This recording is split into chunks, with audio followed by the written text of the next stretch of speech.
I'm preparing to do the heat treating on this bow, and you can see the general arrangement. I've got two workmates there. Anyway, it's all down to the preparation. I'll aim to heat treat that limb. You can really see the limb shape there. Now I don't mind this gap here, this bit of reflex, but if I can pull this tip down a bit, we can get rid of some of this sort of deflex. I'm with belly up, of course, so it's sweeping that way. So here's the full setup ready to go. I've got the tail end of it clamped down and sideways to stop it shifting.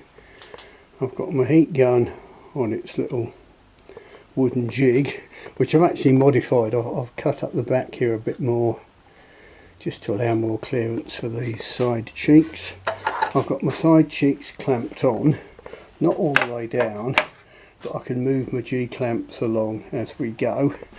And I've got this end strapped down with a bit of rubber strapping. I'll have to keep an eye on it, make sure it doesn't move sideways.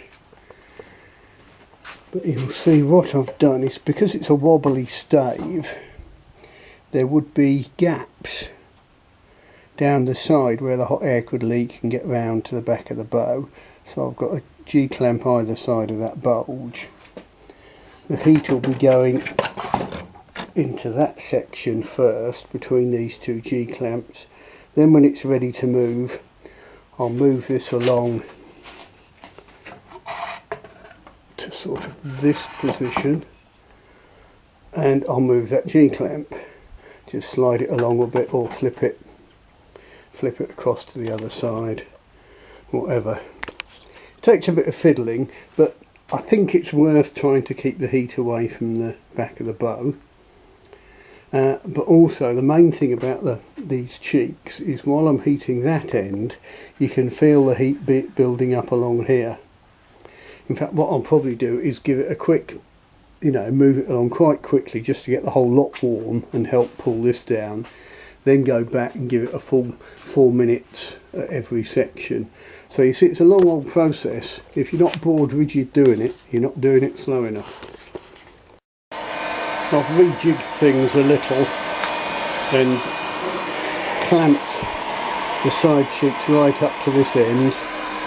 I've been heating here just for about 4 minutes, just to try and get this tip coming down a bit, and I've clamped it right down now. Now I'm back to the beginning. I'll give it 8 minutes here, then 4 minutes for each subsequent section. That's to sort of get the wood good and hot to start with. But once that's been there for 8 minutes, that will have warmed up along here. I mean, I'll put my hand here and I can feel the heat coming along the limb between the wooden side cheeks. So it's, a bit of a long process. The secret is, get some short stories up on your Kindle, set your kitchen timer, and sit back and enjoy it. You can see how I've been progressing along, and you can see the colour. And as it progresses, you can smell the sort of light charring of the wood. But you're not just scorching the outer surface, you're getting the heat right down in. It penetrates, I don't know, about 1/8 of an inch, 3 millimetres or so.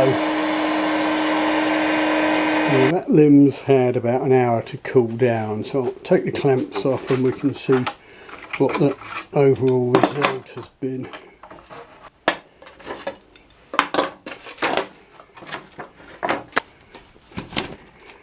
There we go. You can see that sprung up a little, but we're not touching the.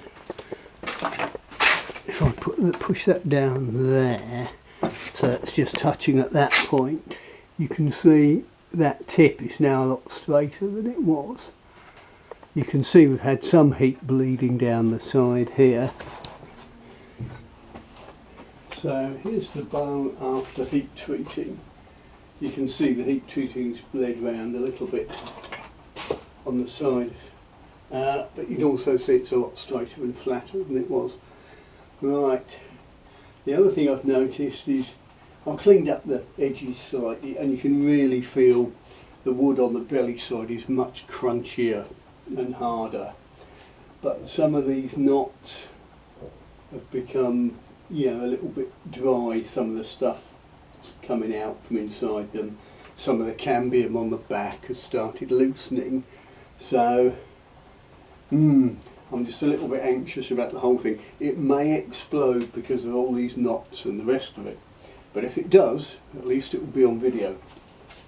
Alright, of course we're still not braced, and I'm not going to go mad because any change can have unforeseen effects. And I can feel that draw weight's up already. There's 50. And the tiller might have changed as well. 60.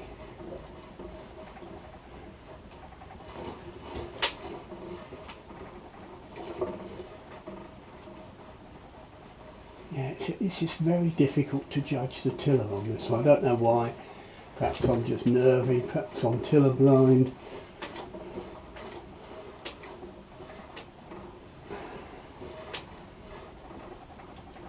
Christ, oh, I can hear creaking and popping.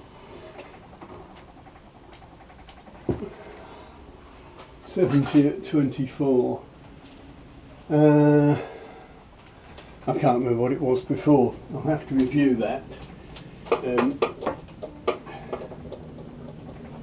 All that ticking and popping's making me a bit anxious. It probably is cambium loosening off. It's still quite thick in places, mostly around the knots, because I didn't want to dig in there with a draw knife for fear of nicking the wood.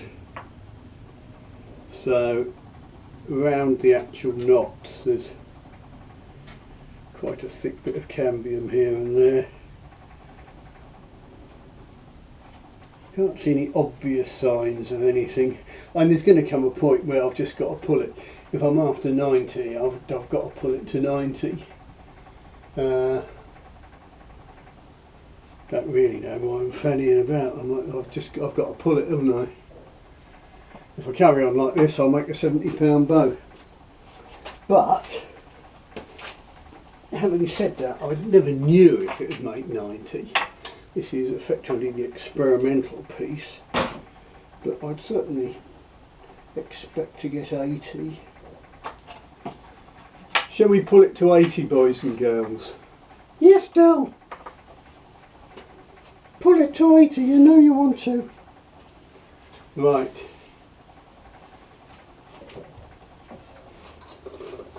Because of course it's not braced, so if it can't take 80 here, it's never going to take 80 braced, is it? Oh, I'm just a bit bloody anxious. Are you still there, everybody?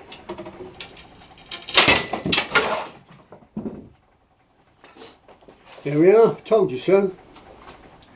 Yeah, the lower limb went bang across that row of knots there. So there we can see pretty much the back failed. I mean, I'm always banging on it that it's the back of the bow that gives it the strength. And some people have argued and say, oh no, it's the belly that gives way, but I think that's total nonsense. You can pretty much see. Let's find the rest of it. Here we are, that's the rest of it. So interesting, there's the signs of a crack opening up there as well. But it pretty much looks like it just went bang right across where that big knot is, right dead centre of the back.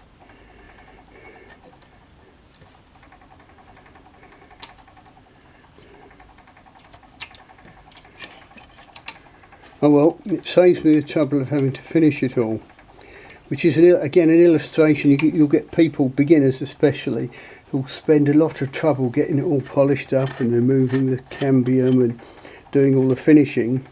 The reason you do it at the finish is because if the bow explodes, it saves you a lot of work. Anyway, onwards and upwards.